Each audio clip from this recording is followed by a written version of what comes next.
This on the side is the level, but it's a potential level. It's not an absolute level. When you set levels on other kits, it gives you a certain resistance. This is a potential level. So, like when you run your hand through water gently, you get very little resistance. You force it through hard, you get more. So the same thing with this. If you pull on this gently, you get little. You pull on it harder, you get more. So if you keep it on 10, it gives you the potential to get the most out of it. So if you've got more strength to give it, it will give you more resistance back.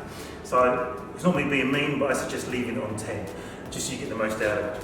Here, the foot pads, you pull it towards you, lift it up until you get up to the notch that you need. I then put my feet in here so that my toes are above this strap.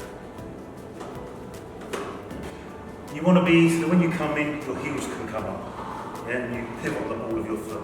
You then take the handle, it's legs, arms, arms, legs, and the knees go between the arms.